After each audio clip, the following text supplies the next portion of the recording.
Shopaholic to the Rescue, a novel by Sophie Kinsella. It's a sample from iBooks on my iPhone.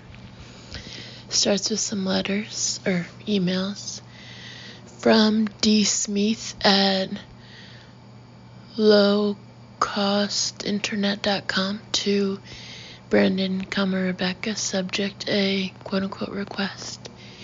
Dear Mrs. Brandon, it has been a long time since I saw you last. I hope you and your family are flourishing. As for myself, I am enjoying a life of retirement, but find my mind often casting back fondly to episodes from my professional life at Enwich Bank. I have therefore decided to embark upon an autobiography or memoir, provisionally entitled Good and Bad Debts, the Ups and Downs of a Patient and Not So Patient, in parentheses, Fulham Bank Manager. I have written 2 chapters already, which were well received by members of my local horticultural club. Several present even expressed the opinion they should put it on TV. Well, I don't know about that! ! I might say, Mrs. Brandon, that you were always one of my more colorful customers and had a unique approach to your finances. Parentheses, I heartily hope and believe that you have mended your ways with maturity. Close parentheses. We crossed swords many a time, but I trust we reached some sort of entente cordiale, that's in quotes, by the time of my retirement. I therefore wonder if I might interview you for my book at a time convenient to yourself. I await your reply with pleasure. Yours sincerely, Derek Smith, Bank Manager, retired. From D. Smith at lowcostinternet.com to Brandon, Rebecca, subject a request. Dear Mrs. Brandon, I write in disappointment. I approached you in good faith as a fellow professional, or even, dare I say, friend. I hoped to be treated as such. If you do not wish to be interviewed for my memoir, then that is your choice. However, I am saddened that you felt the need to concoct an elaborate lie. Clearly, this ridiculous, convoluted story about, quote, racing after your father towards Las Vegas, end quote, to, quote, uncover some mystery, end quote, and make sure, quote, poor Tarky isn't being brainwashed, end quote, is entirely fictitious. How many times, Mrs. Brandon, have I held missives from you in which you have claimed to have broken your leg, suffered from glandular fever, or told me that your imaginary dog has died? I had hoped that as a mature, married mother, you might have grown up a little. However, I found myself sadly disappointed. Yours sincerely, Derek Smith. From D. Smith at lowcostinternet.com to Brandon, Rebecca, subject a request. Dear Mrs. Brandon, to say I was astonished by your most recent email would be an understatement. Thank you very much for this series of photographs. I can indeed see that you are standing on the edge of a desert. I see the RV that you are pointing at and the close-up of the map of California. I also observe your friend Lady Cleith Stewart in one picture, although whether it is, quote, totally obvious from her tortured expression that her husband has gone missing, unquote, is not for me to say.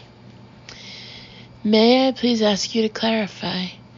Your father has gone missing, and so has your friend's husband, both at once? Yours sincerely, Derek Smith. and another. From dsmith@lowcostinternet.com to Brandon, Rebecca, subject, a request. Dear Mrs. Brandon, my goodness, what a story. Your email was a little garbled, if I may say. Would these be the correct facts? Your father came to visit you in Los Angeles because he discovered some news regarding an old friend, Brent, whom he had not seen for many years. He then disappeared on a mission, leaving only a note in which he referred to, quote, putting something right, end quote. He has enlisted the help of Lord Cleith Stewart, Turkey, who has been through a difficult time lately and is in a, quote, vulnerable state, end quote. He has also co-opted a chap named Bryce, parentheses, strange names they have in California, close parentheses. Now you are following the 3 to Las Vegas in the fear that Bryce is a nefarious character who may wish to extract money from Lord Cleith Stewart. In answer to your query, I'm afraid I do not have any quote-unquote blinding insights with which to help you, nor did anything similar ever happen while I was at the bank. Although we did once have a rather shady client who attempted to deposit a bin bag full of 20-pound notes, whereupon I phoned the financial authorities.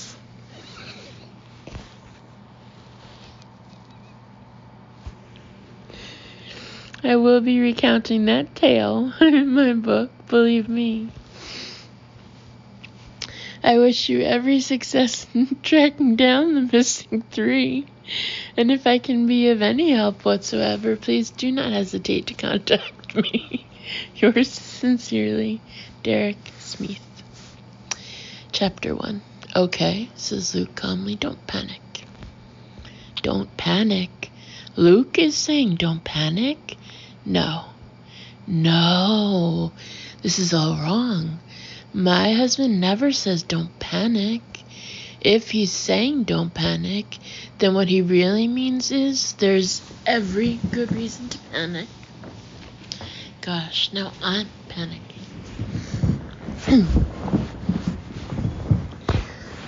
Lights are flashing and the police siren is still sounding.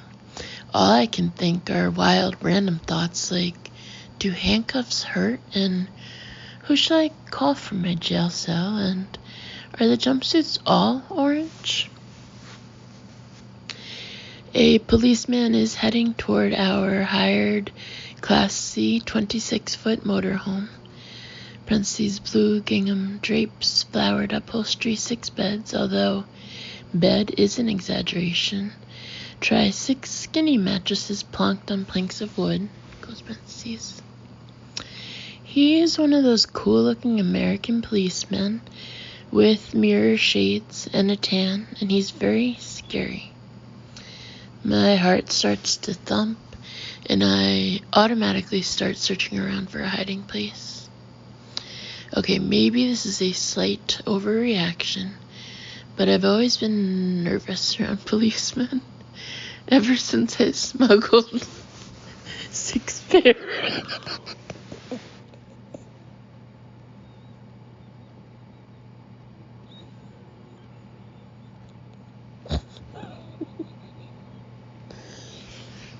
Ever since I smuggled 6 pairs of dolly shoes out of Hamley's at age 5, and a policeman came up to me and boomed, "What have you got there, young lady?" And I nearly jumped out of my skin. He was admiring my helium balloon, it turned out. Parentheses, we sent the dolly shoes back in an envelope after Mom and Dad found them with a letter of apology, which I wrote myself. And then Hamleys wrote back and said, "Don't worry," very nicely. I think that's the first time I realized that writing a letter is actually a very good way to get yourself out of a tricky situation, close parentheses. Luke, I mutter urgently, quick. Are we supposed to bribe them? How much cash have we got? Becky, says Luke patiently. I said, don't panic. There'll be a perfectly good reason why they pulled us over. Should we all get out, says Suze. I say we stay in the vehicle, says Janice, sounding edgy. I say we act perfectly normal, as though we've got nothing to hide. We have got nothing to hide, says Alicia, sounding exasperated. Everyone needs to relax. They've got guns, says Mom wildly, peering out of the window. Guns, Janice? Jane, please calm down, says Luke. I'll go and talk to them. He gets out of the RV, and the rest of us look around at one another anxiously. I'm traveling with my best friend, Suze, my very much un-best friend, Alicia, my daughter, Minnie, my mom, and her best friend, Janice. We're on our way to Las Vegas from LA, and already we've argued about the air conditioning, the seating arrangements, and whether Janice should be allowed to play Celtic pipe music to calm her nerves. Parentheses answer, no. 5 votes to 1. Close parentheses. It's a tad fraught, this road trip, and we've only been going for 2 hours, and now this. I watch as the cop approaches Luke and starts talking. Doggy, says Minnie, pointing out of the window. Big, big, big doggy. A second cop has come up to Luke with an intimidating-looking police dog. It's a German Shepherd, and it's sniffing around Luke's feet. Suddenly it looks up at the RV and barks. Oh, God! Janice emits an English cry. I knew it! It's the narcotic squad. They're going to sniff me out. What? I turn to stare at her.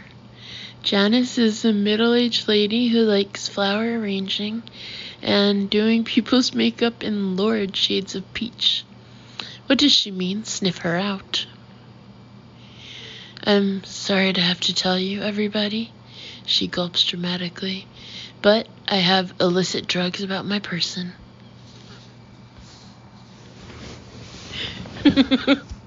For a moment, nobody moves.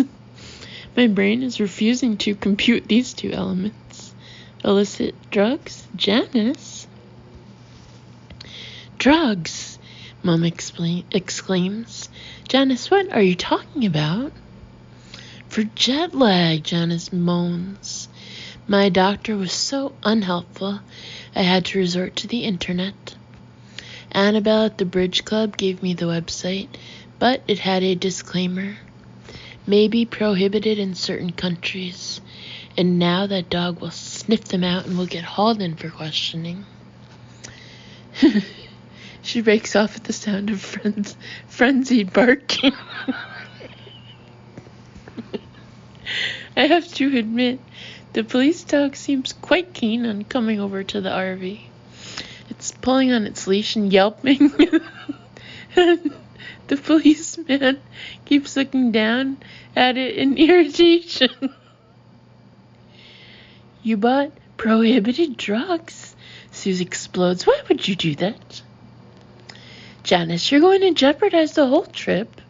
Mom sounds apoplectic. How could you bring Class A drugs to America? I'm sure they're not Class A, I say. But Mom and Janice are too hysterical to listen.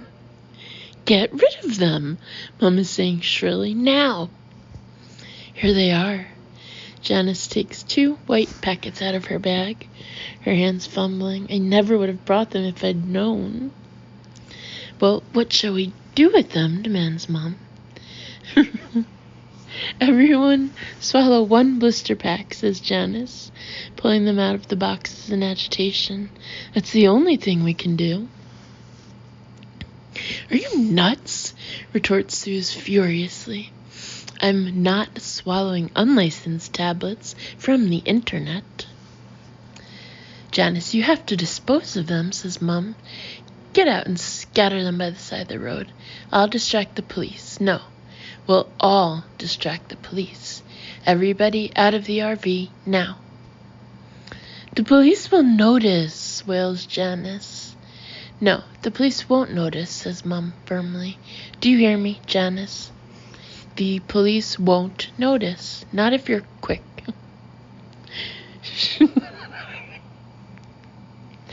She opens the door of the RV, and we all pile out into the already blazing hot day. We're parked by the side of the freeway, with scratchy, scrubby desert stretching away on either side as far as you can see. Go on, Mum hisses to Janice. As Janice picks her way over the dry ground, Mum bustles up to the policeman, Suze and Alicia in tow. Jane, says Luke, looking taken aback to see her by his side. It wasn't necessary for you to get out. He shoots me a glance that says, what the hell are you doing? And I shrug helplessly back. Good morning, officer, Mum says, addressing the first policeman. I'm sure my son-in-law has explained the situation. My husband has gone missing on a secret life-or-death mission. It's not necessarily life or death, I feel the need to clarify. Every time Mum uses the phrase life or death, I'm certain her blood pressure goes up. I keep trying to soothe her, but I'm not sure she wants to be soothed.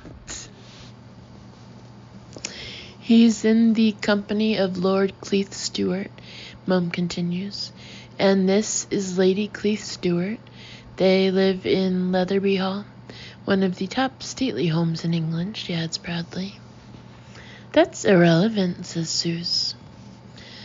One of the cops takes off his sunglasses to survey Suze. Like Downton Abbey? My wife is nuts for that show. Oh, Leatherby is far better than Downton, says Mum. You should visit. Out of the corner of my eye, I noticed Janice standing in the desert in her aqua floral two-piece dress, madly scattering pills behind a giant cactus.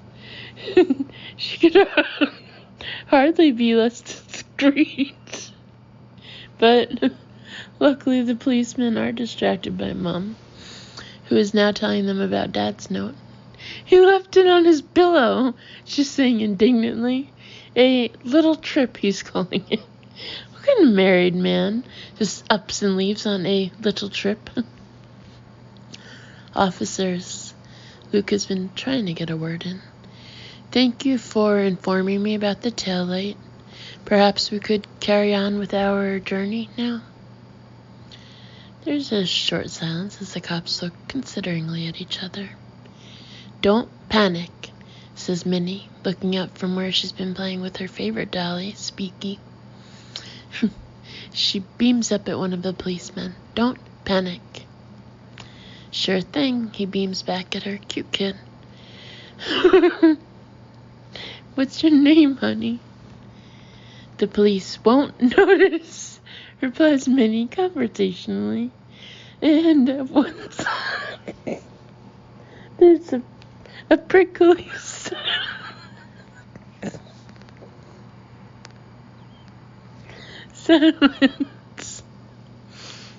My stomach clenches tight, and I don't dare glance at Suze. Meanwhile, the smile on the cop's face has frozen. I'm sorry, what did you say? Yes, Minnie. Notice what, sweetheart? Nothing, I say shrilly. We've been watching TV, you know what children are like. There we are. Janice arrives by my side, breathless. All done. Hello, officers. What can we do to help you? The two cops seem disconcerted to see yet another person joining the group. "Ma'am, where have you been?" asks one. "I was behind the cactus, call of nature," Janice adds, clearly proud of her prepared answer. "Don't you have facilities in the RV?" says the light-haired cop. "Oh," says Janice, looking thrown. "Oh, goodness, I suppose we do." Her confident air melts away, and her eyes dart about wildly.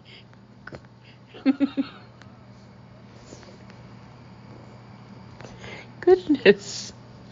Well, in actual fact, I felt like a walk. The dark-haired cop folds his arms. A walk behind a cactus. "The police won't notice," says Minnie to Janice confidingly. Janice jumps like a scalded cat. "Minnie, goodness dear, notice what? Ha ha ha." "Can you shut that child up?" says Alicia in a furious undertone. "It was a nature walk," Janice adds weakly. "I was admiring the cacti."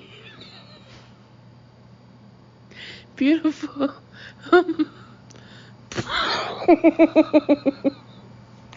Prickles.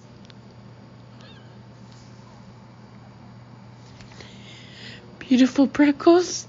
Is that the best you could come up with? Okay, I'm never going on a road trip with Janice again. She looks totally uncool and guilty.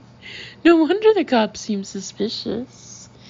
Parentheses, I'll admit that Minnie hasn't exactly helped. Close parentheses. The policemen are looking at each other meaningfully. Any minute now they're going to say they're bringing us in or calling the feds. I have to do something quick.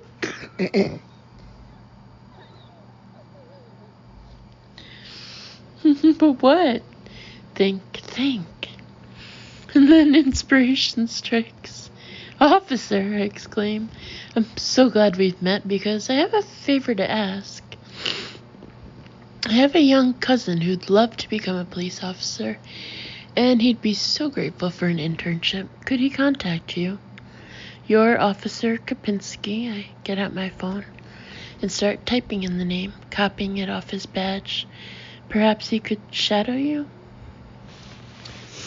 "There are official channels, ma'am," says Officer Kopinski discouragingly. "Tell him to look on the website." "Oh, but it's all about personal connections, isn't it?" I blink innocently at him. "Are you available tomorrow? We could meet after work." "Yes, we'll be waiting for you outside the precinct." I take a step forward, and Officer Kopinski backs away. "He's so talented and chatty, you'll love him. So we'll see you tomorrow, shall we? I'll bring croissants, shall I?" Officer Kopinski looks utterly freaked out. "You're good to go," he mutters, and turns on his heel. Within about 30 seconds, he, his colleague, and the dog are back in the police car and zooming off. "Bravo, Becky," applauds Zook. "Well done, love," chimes in Mom. "That was close." Janice is stumbling too close. "We need to be more careful." "What is all this?" says Luke, baffled. "Why'd you get out of the RV?" "Janice is on the run from the narcs," I say, and almost want to giggle at his expression. "Look, I'll explain on the road. Let's get going." Chapter 2. They went missing 2 days ago. You might say, so what? They're probably just on a boys' trip. Why not relax and wait for them to roll on home? Actually, that's what the police did say, but it's more complicated than that. Tarquin had a bit of a breakdown-type moment recently. He's also very rich and is apparently being targeted by Bryce with quote-unquote unhealthy practices, which Suze is worried means joining a cult. I mean, it's all just a theory. In fact, it's lots of different theories. To To be honest, and I'd never say this to Suze, I secretly think we might find that Dad and Tarquin have been sitting in a 24-hour cafe in LA all this time. Suze, on the other hand, believes Bryce has already thrown Tarquin down a canyon after plundering his bank account. Parentheses, she won't admit it, but I know it's what she thinks. Close parentheses. What we need is some order. We need a plan. We need one of those incident boards like they have in cop shows with lists and arrows and pictures of Dad and Tarky. Parentheses, actually, no, let's not do that. Then they really would look like murder victims, close parentheses. But we need something. So far, this road trip has been shambolic. It was an utter kerfuffle this morning. What with packing and handing over Suze's 3 children to her nanny, Ellie. Parentheses, she's going to live in and have full charge while we're gone, close parentheses. Luke arrived with the hired RV at the crack of dawn. Then I woke Mom and Janice. They'd only had a few hours sleep since they arrived from the UK. And we all jumped in and said, to Vegas. To be absolutely truthful, we probably didn't need to hire an RV. In fact, Luke was all for going in 2 sedans. But my argument was, we need to talk to one another en route. Therefore, we need an RV. Plus, how can you go on an American road trip and not get an RV? Exactly. Since then, Suze has spent the whole time Googling cults, which I don't think she should do because it's freaking her out. Parentheses, especially when she found one where they all paint their faces white and get married to animals. Close parentheses. Luke has mostly been on the phone to his second-in-command, Gary, who's at a conference in London taking Luke's place. Luke owns a PR firm and he's got stacks of commitments right now, but he put them all aside to drive the RV, which is really supportive and loving of him, and I will do exactly the same for him when the situation arises. Janice and Mum have been exchanging dire theories about Dad having a meltdown and going to live wild in the desert in a poncho. Parentheses, why a poncho? Close parentheses. Minnie has said, cactus, Mummy, cactus, about 3,000 times, and I've sat there in silence, stroking her hair and just letting my thoughts swirl around, which, to be honest, isn't a lot of fun. My thoughts aren't in a brilliant place right now. I'm trying to stay as positive and buoyant as I can, I really am. I'm trying to keep everyone cheery and not dwell on the past. But every time I let my guard down, it all comes back in a horrible rush of guilt, because the truth is, this whole trip is down to me. It's all my fault. Half an hour later, we stop at a diner to have some breakfast and regroup. I take Minnie to the ladies, where we have a long conversation about different kinds of soap, and Minnie decides she has to try each soap dispenser in turn, and basically it takes forever. When at last we make it back into the diner, Suze is standing alone, looking at a vintage-style poster, and I head toward her. Suze, I say for about the billionth time, listen, I'm sorry. Sorry for what? She barely looks up. You know, everything. I break off, feeling a bit despairing. I don't know how to continue. Suze is my oldest, dearest friend, and being with her used to feel like the easiest thing in the world, but now it feels like I'm in a stage play and I've forgotten my lines and she's not about to help me out. It was over the last few weeks, while we were both living in LA, that things went wrong. Not just between Suze and me, but altogether. I lost my head. I went careering off the track. I wanted to be a celebrity stylist so badly that I lost the plot for a bit. I can hardly believe it was only last night that I was standing on the red carpet outside a premiere, realizing quite how badly I didn't want to be inside the cinema with all the celebrities. I feel like I've been in a bubble and now it's popped. Luke gets it. We had a long talk last night and set a lot of things straight. What happened to me in Hollywood was freakish, he said. I became a celebrity overnight without intending to at all, and it threw me. My friends and family won't hold it against me forever, he said. They'll forgive me. Well, maybe he's forgiven me, but Suze hasn't. The worst thing is, last night I thought everything was healing. Suze stood there and begged me to come on this trip, and I promised her I'd drop everything. She cried and said she'd miss me, and I felt this massive relief, but now that I'm here, everything's changed. She's behaving as though she doesn't want me here. She won't discuss it. She just exudes hostility. I mean, I know she's worried about Tarky. I know I need to cut her some slack. It's just hard. Whatever, says Suze brusquely, and without looking at me, she heads back to the table.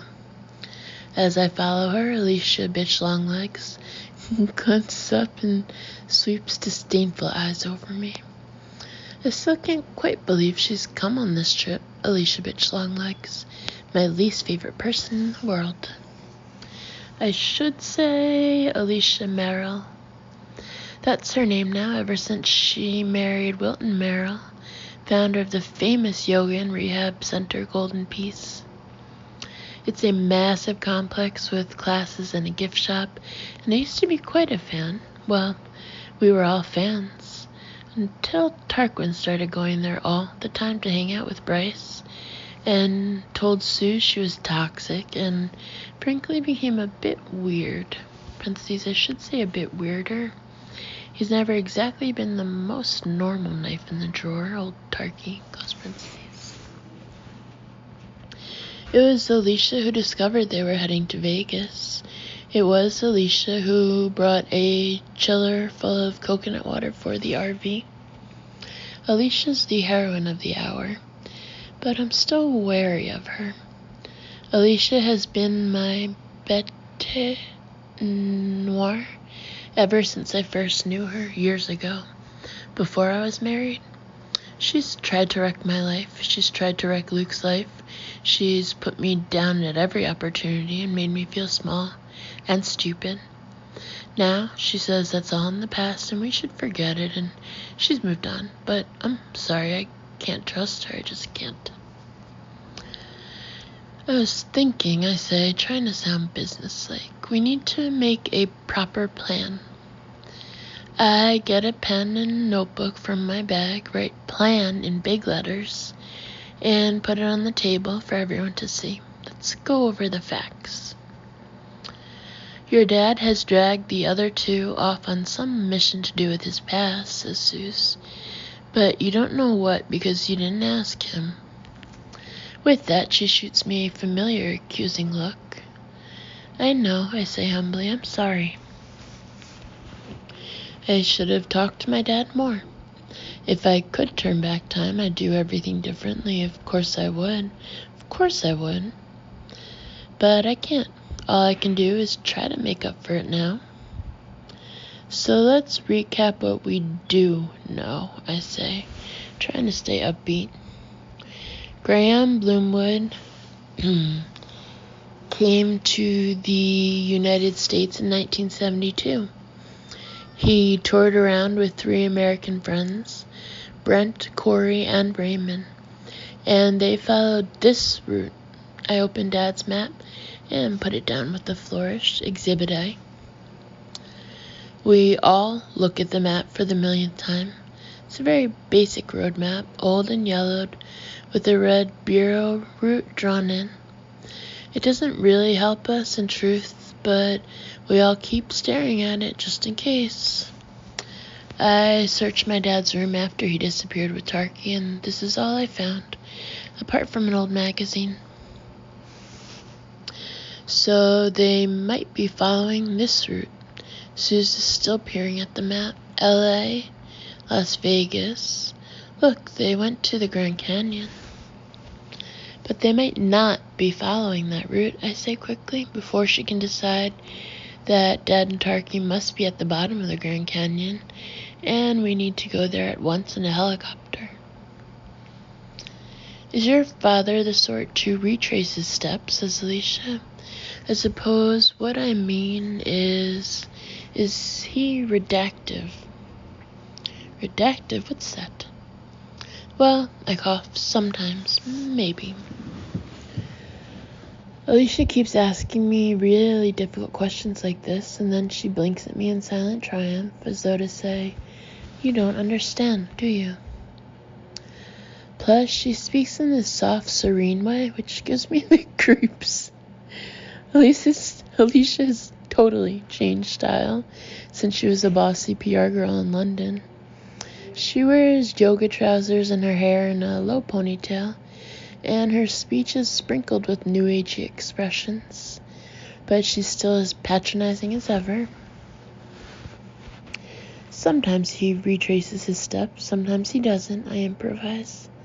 Depends. Bex, you must have more information, says Suze touchily. Tell me about the trailer park again. Maybe you missed something. Obediently, I begin. Dad wanted me to look up his old friend Brent. When I found the address, it was a trailer park, and Brent had just been evicted. As I speak, a hotness comes over me, and I take a sip of water. This is the point where I messed up most of all. Dad kept asking me to look up Brent, and I kept putting it off because life was so exciting, and it seemed like a boring dad errand. But if I'd just done it, if I'd got there earlier, maybe Dad would have been able to talk to Brent before he got served with an eviction notice. Maybe Brent wouldn't have taken off. Maybe everything would be different. Dad couldn't believe it, I resume, because he thought Brent would be rich. Why? Demands Suze. Why did he think Brent would be rich? He hadn't seen him for, 40 years? Dunno, but he was expecting Brent to be living in a mansion. So your dad flew out to L.A. and went to see Brent? Yes, it must have been at the trailer park. Apparently they had it out about something. And it was Brent's daughter who told you that. She pauses. Rebecca. We're both silent. This is the weirdest part of the story. Yet again, I replay the scene in my head, meeting Brent's daughter on the steps of the trailer, feeling the hostility burning off her like heat off a sun-baked tarmac road, staring back at her in bewilderment, thinking, what did I ever do to you? And then the killer line, we're all called Rebecca. I still don't know what she meant by all. She certainly wasn't about to explain. What else did she say? Suze asks impatiently. Nothing. She said, if you don't know, I'm not telling you. Helpful. Suze rolls her eyes. Yes, well, she didn't seem very keen on me. I don't know why. I don't add that she said I had a prinky voice, and that her last words to me were, fuck off, princess girl. She didn't mention Corey at all. Suze is tapping her pen on the table. No. But Corey is the one who lives in Las Vegas, so your dad might be going to see him. Yes, I think so. You think so? Suze suddenly lashes out. Bex, we need some solid facts. It's all very well, Suze expecting me to have all the answers. But Mom and I have no idea what Corey's or Raymond's surname is, even let alone anything else. Mom says Dad only ever mentioned them when he was reminiscing about the trip, which was once a year at Christmas, and she never really listened. Parentheses, she even said that if she'd heard about the searing heat of Death Valley once. She'd heard it a million times, and why hadn't they just stayed in a nice swimming pool? Close parentheses. I've Googled Corey, Las Vegas, Corey, Graham, Bloomwood, Corey, Brent, and everything I can think of. The trouble is there are a lot of Corys in Las Vegas. Okay, Alicia comes off her mobile. Thanks anyway. Alicia's been phoning everyone she knows to try to find out if Bryce mentioned where he's staying in Las Vegas. But so far, no one knows anything. No, Joy? No, she says deeply. Suze, I feel I'm letting you down. You're not letting me down, says Suze at once, and clutches Alicia's hand. You're an angel. They're both totally ignoring me. Maybe we should have a break anyway. I force a friendly smile and say, I'm going to stretch my legs. Apparently there's a barnyard at the back. Could you order me the maple waffles, please? Plus some pancakes for Minnie and a strawberry milkshake. Come on, sweetheart. I take Minnie's little hand in mine and at once feel comforted. At least Minnie loves me unconditionally. Parentheses, or at least she will until she's 13. And I tell her she can't wear a micro mini to school. And she'll hate me more than anyone in the world. Close parentheses. Parentheses, oh gosh, it's only 11 years away. Why can't she just stay 2.5 forever? Close parentheses. Chapter 3. As I head to the back of the diner, I see Mom and Janice exiting the ladies. Janice is wearing a pair of white sunglasses on her head, and Minnie draws breath at the sight. I like that, she says, carefully pointing. Please. Sweetheart, says Janice, would you like them? Janice, I exclaim in horror as she hands Minnie the sunglasses. You mustn't. Oh, it's quite all right, Janice chuckles. I've hundreds of pairs. I have to say, Minnie looks adorable in oversized white sunglasses, but I can't let her get away with it. Minnie, I say severely, you haven't even said thank you, and you mustn't ask for things. What will poor Janice do now? She hasn't got any sunglasses. The sunglasses slither down off Minnie's nose, and she holds them, thinking hard. Thank you, she says at last. Thank you, Janice. She can't quite manage Janice. Parentheses, close parentheses. She reaches up, tugs her pink gingham bow out of her hair, and hands it to Janice. Janice, bow. Darling, I can't help giggling. Janice doesn't wear hair bows. Nonsense, says Janice. That's lovely. Minnie, thank you. She clips the bow into her gray hair where it perches incongruously, and I feel a sudden wave of affection for her. I've known Janice forever, and she's a bit crazy, but look at this. She's flown out to L.A. at the drop of a hat just to support Mom. She's kept us all amused with stories of her flower arranging classes and is a nice cheery presence, parentheses, except when she's dealing in illegal drugs, obviously, close parentheses. Thanks for coming out, Janice, I say impulsively, and hug her as best I can, given that her money safety belt is protruding like a pregnancy bump at the front of her top. She and Mom are wearing identical models, and if you ask me, they look exactly like an advert to a mugger. Stacks of cash here. But I haven't said that to Mom because she's hassled enough already. Mom, I turn to hug her too. Don't worry, I'm sure Dad's okay. But her shoulders are all tense, and she doesn't hug me back properly. It's all very well, Becky, she says, sounding agitated. But these secrets and mysteries, it's not what you want at my age. I know, I say soothingly. Dad didn't want to call you Rebecca, you know. It was me who liked the name. I know, I repeat. We've had this conversation about 20 times. It was practically the first thing I demanded of Mom as soon as I saw her. Why was I named Rebecca? After the book, Mom continues. The Daphne du Maurier book. I know, I nod patiently. And Dad didn't want it. He suggested Henrietta. Mom's face starts to quiver. Henrietta? I wrinkle my nose. I am so not a Henrietta. But why didn't he want to call you Rebecca? Mom's voice rises shrilly. There's silence, apart from a clicking sound as Mom fidgets with the pearls of her necklace. I feel a pang as I watch her trembling, anxious fingers. Dad gave her that pearl necklace. It's an antique from 1895, and I went to help her choose it at the shop, and she was so excited and happy.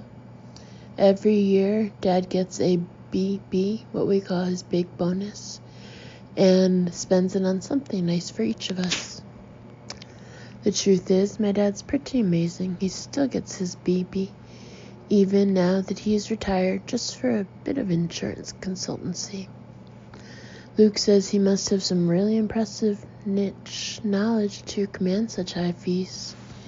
But he's so modest, he never boasts about it. He always spends it on treats for us, and we have a fun celebratory lunch in London. That's the kind of man Dad is. He's generous, he's loving, he cares about his family. This is all so out of character. Gently, I take Mom's hand and remove it from the pearls. You'll break them, I say. Mom, please, try to relax. Come on, Jane. Janice takes Mom's arm soothingly. Let's sit down and have something to eat. It's bottomless coffee here, She adds as they head off. They come round with a pot and refill your cup whenever you like. No limit. Such a good system. So much better than all those lattes and Grandacinos. As she and Mom disappear, I grab Minnie's hand and continue toward the back of the diner. As soon as I step outside, I feel better, despite the scorching sun. I needed to get away. Everyone's so tense and irritable. What I'd really like to do is sit down with Suze and talk to her properly, but I can't with Alicia there. Ooh, look. I've stopped dead.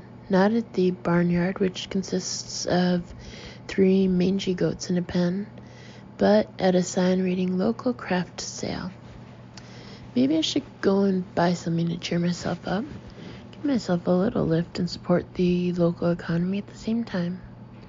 Yes, I'll do that. There are about 6 stalls with crafts and clothes and artifacts. I can see a skinny girl in high-heeled suede boots, filling a basket with necklaces, exclaiming to the stallholder, I love these. This is all my Christmas shopping done right here. As I get near, a grizzled old lady appears from behind one stall, and I jump. She looks as if she's a handcrafted artifact herself. Her skin is so brown and lined it could be some ancient grained wood or hand-beaten hide. She's wearing a leather hat with a cord under her chin. She has a tooth missing, and her plaid skirt looks about 100 years old. You on vacation? She inquires as I start looking at leather bags. Kind of. Well, not really, I say honestly. I'm on a trip. We're searching for someone, actually. Trying to track them down.